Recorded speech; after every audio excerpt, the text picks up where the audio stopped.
আমার party Republican party of India NDA শরিক।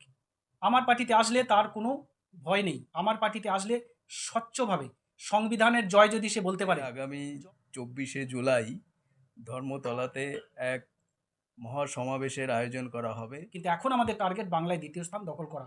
একই সাথে পিএম না আইএসএফ না আদার্স কোনো পার্টি এখানে কিন্তু জায়গা পাবে না।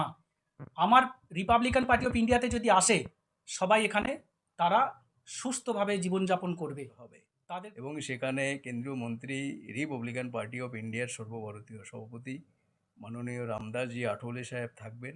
বিশেষ করে বলতে চাই, যারা ভারতের নাগরিক, যারা ভারতীয় কিন্তু বিভিন্ন কারণে তাদের এসআইআর এর নাম কাটা গেছে, যাদের নাম খসড়া তালিকাতে আছে, যাদের নাম খসড়া তালিকাতে উঠেছিল, এই প্রত্যেকের জন্য রিপাবলিকান পার্টি অফ ইন্ডিয়া যুদ্ধ করবে, ফাইট করবে, যেখানে যাওয়ার সেখানে যাবে।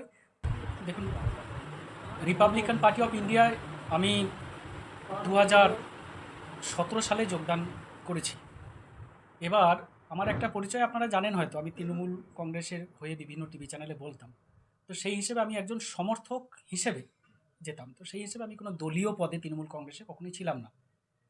কিন্তু রিপাবলিকান পার্টি অফ ইন্ডিয়ায় মৃত্যুঞ্জয় মল্লিক মহাশয়, উনি এখন বর্তমান ন্যাশনাল সেক্রেটারি, সেই সময় রাজ্যের সভাপতি, উনি আমাকে অ্যাপয়েন্টিং করেছিলেন অ্যাজ এ যুব প্রেসিডেন্ট স্টেটের। তো আমি সেই যুব প্রেসিডেন্ট হিসেবেই আমি তখন থেকেই রিপাবলিক পার্টি অফ ইন্ডিয়ার সাথে আমি যুক্ত।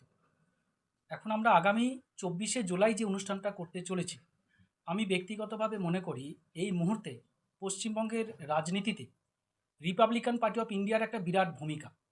কারণ ভারতীয় জনতা পার্টি ক্ষমতার আসার সাথে সাথে একটা, ওই আপনার একটা প্রশ্ন মৃত্যুঞ্জয় দাকে করেছিলেন যে একটা জাতি বিভাজনের বিষয়, কিন্তু রিপাবলিকান পার্টি অফ ইন্ডিয়ার মধ্যে কোনো জাতি বিভাজন নেই। আমরা সংবিধানকে মানি। সংবিধানের প্রণেতা যিনি স্রষ্টা বাবা সাহেব ভীমরাও আম্বেদকর, তিনি বলেছেন সবাই সমান। তো এখানে নির্দিষ্ট রাজনৈতিক দল, সেই দলের হয়েও আমরা আছি, এবং যারা তাদের বিপক্ষে তাদের হয়ে আছি, যাদের পক্ষে তাদের হয়েও আছি। অর্থাৎ এই যে বিষয়টা, 30% ভোট যদি মাইনরিটি ভোট হয় এই বাংলায়, সেই 30% মাইনরিটি ভোটের জন্য রিপাবলিক পার্টি অফ ইন্ডিয়ার আগামী দিনে একটা বিরাট ভবিষ্যৎ উজ্জ্বল হতে চলেছে। 30% মাইনরিটি ভোটের সাথে সাথে, যেহেতু দলিত, আদিবাসী, সংখ্যালঘু সম্প্রদায়ের মানুষের জন্য বাবা সাহেব ভীমরাও আম্বেদকর সংবিধান রচনা করেছেন, এবং আমাদের ন্যাশনাল প্রেসিডেন্ট শ্রী রামদাস আঠাওলে যে মন্ত্রী, কেন্দ্রীয় মন্ত্রী, তিনি এসসি এসটি ওবিসি মাইনরিটিদের জন্য দীর্ঘদিন ধরে লড়াই করে চলেছেন, এনডিএ জোটে বর্তমান রয়েছেন। তো সেখানে আমরা আদিবাসী, এসসি এসটি ভোট তাদেরকে আমরা আমাদের দিকে ঘোরাতে পারবো, মাইনরিটি 30%ই আমাদের দিকে ঘোরাতে পারবো। আমি মনে করি, একজন সাধারণ কর্মী হিসেবে আমি মনে করি রিপাবলিকান পার্টি অফ ইন্ডিয়া আগামী দিনে 2029-এর ইলেকশনটাকে যদি আমরা সামনে করে চলি, তাহলে রিপাবলিকান পার্টি অফ ইন্ডিয়া বাংলার মধ্যে দ্বিতীয় স্থানে আসতে চলেছে। না সিপিএম, না আইএসএফ, না আদার্স কোনো পার্টি এখানে কিন্তু জায়গা পাবে না। আমার রিপাবলিকান পার্টি অফ ইন্ডিয়াতে যদি আসে, সবাই এখানে তারা সুস্থভাবে জীবনযাপন করবে, তাদের কোনো অসুবিধা হবে না। অন্যান্য যে রাজনৈতিক দলগুলোতে যদি কেউ যায়, তারা কিন্তু তাদেরকে রক্ষা করতে পারবে না, কারণ তাদের কাছে ক্ষমতা নেই। আমি গর্ব করে বলছি, আমার party Republican party of India NDA শরিক। আমার পার্টিতে আসলে তার কোনো ভয় নেই। আমার পার্টিতে আসলে স্বচ্ছভাবে সংবিধানের জয় যদি সে বলতে পারে, জয় ভীম যদি বলতে পারে, পুরনো দিনে কোথায় কী করেছে সে সমস্ত যদি পুনরাবৃত্তি না ঘটে, তাহলে এই পার্টি তাকে জায়গা দেবে, এবং প্রচুর পরিমাণে সমর্থক আমরা পাবো। আমাদের লক্ষ্য বাংলায় দ্বিতীয়তম প্রথম টার্গেট। এরপরে 29-এর পরে যখন আমরা নেক্সট আবার বসবো, সেকেন্ড আমাদের টার্গেট আবার আমরা প্রকাশ করব। কিন্তু এখন আমাদের টার্গেট বাংলায় দ্বিতীয় স্থান দখল করা। একই সাথে 24শে জুলাই যে অনুষ্ঠানটা করতে চলেছি, আমরা মানুষকে এটা বলতে চাই, আমরা বিশেষ করে বলতে চাই, যারা ভারতের নাগরিক, যারা ভারতীয় কিন্তু বিভিন্ন কারণে তাদের এসআইআর এর নাম কাটা গেছে, যাদের নাম খসড়া তালিকাতে আছে, যাদের নাম খসড়া তালিকাতে উঠেছিল, এই প্রত্যেকের জন্য রিপাবলিকান পার্টি অফ ইন্ডিয়া যুদ্ধ করবে, ফাইট করবে, যেখানে যাওয়ার সেখানে যাবে। তাদের ভোটের অধিকার পুনরায় ফিরিয়ে আনার জন্য যা লড়াই করার আমরা করব, কেন্দ্র থেকে রাজ্য সব জায়গায় চিঠি চাপাটি আন্দোলন মুভমেন্ট সব হবে। আমি সকল স্তরের মানুষের কাছে জোরাত করে আবেদন করছি, আগামী 2026 জুলাই 24 তারিখ, সেই দিন প্রত্যেকটা যাদের যাদের নাম ভোটার লিস্ট থেকে ডিলিটেড হয়েছে, প্রত্যেকটা মানুষ আমাদের এই সংগঠনে আসুন। প্রত্যেকটা মানুষ, কোনো জাতি বিভাজনের কথা বলছি না, প্রত্যেকটা যাদের নাম খসড়া তালিকায় ছিল তারা মিটিংয়ে আসবেন। আমাদের কেন্দ্রীয় মন্ত্রীকে আমরা রিকোয়েস্ট করব, মঞ্চে আপনাদের হয়ে কথা বলার এবং আপনাদের পাশে থাকার। মন্ত্রী সবসময়ের জন্য গরিব মানুষের পাশে থাকেন এবং দীর্ঘদিন ধরেই উনি আছেন, আমার কথায় না, বহুদিন ধরে ওই কাজটাই করে আসছেন। মন্ত্রীকে পাশে আপনারা পাবেন। মন্ত্রী যদি পাশে থাকে, এটুকু বলতে পারি, আপনাদের লড়াই অনেক সহজ হয়ে যাবে। এখন যদি 100% লড়াই থাকে, মন্ত্রী যদি একবার বলে দেয়, তাহলে সেই লড়াইটা এসে দাঁড়াবে হয়তো 15 থেকে 20%।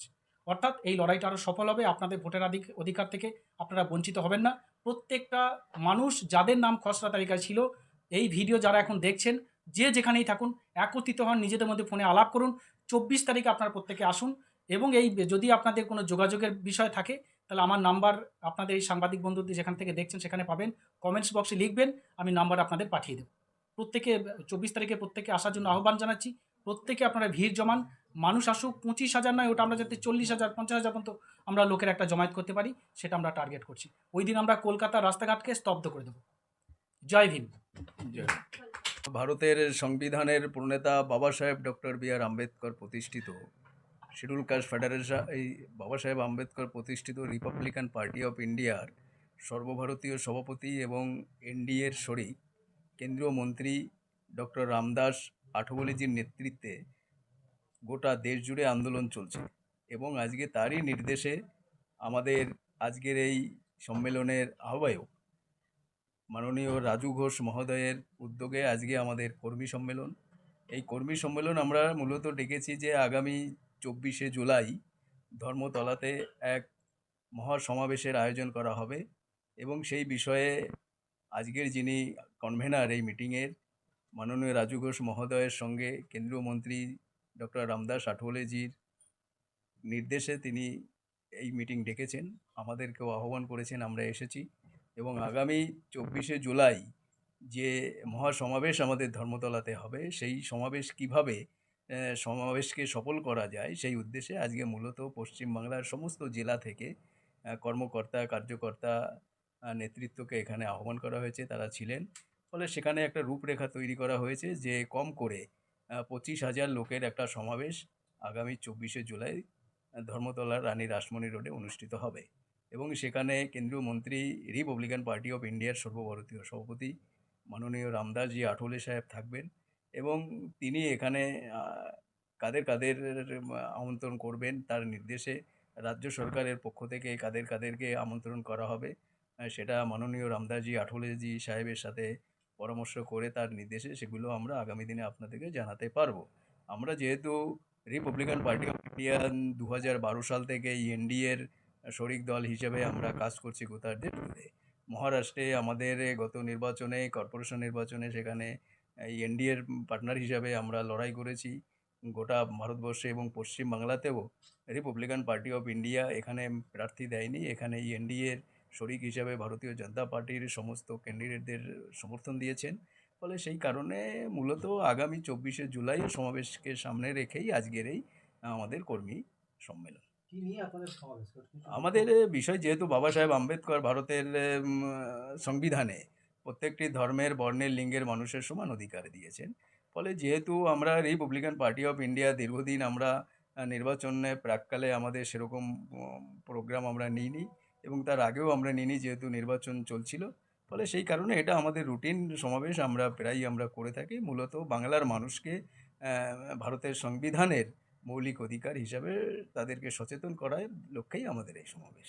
আপনারা একদিকে বলছেন যে সকল ধর্ম বর্ণ নির্বিশেষে বিজেপির অনেক মন্ত্রী মানে এমএলএ নেতারা বলছে যে আমাদের মুসলিমরা ভোট দেয়নি, শুধুমাত্র হিন্দুদেরই কাজ করে। কি বলবেন? দেখুন, বিষয়টা হচ্ছে আমরা যখন সংবিধানের কথা বলছি, বাবা সাহেব আম্বেদকরের কথা বলছি, তখন আমরা সংবিধানে যা আছে এবং বাবা সাহেব আম্বেদকরের নীতিমালাকেই আমরা কার্যত ফলো করি। ফলে এখানে ভারতীয় জনতা পার্টির এমএলএ তারা কি বলছে, তাদের ব্যক্তিগত বক্তব্য তারা যেটা দিয়েছে সে নিয়ে আমাদের কিছু বলার নেই। কিন্তু আমরা যেহেতু সংবিধান মেনে চলি, বাবা সাহেব আম্বেদকরকে মেনে চলি, ফলে আমরা আমাদের এজেন্ডা, আমাদের আইডিওলজির কথাই আমরা বলবো।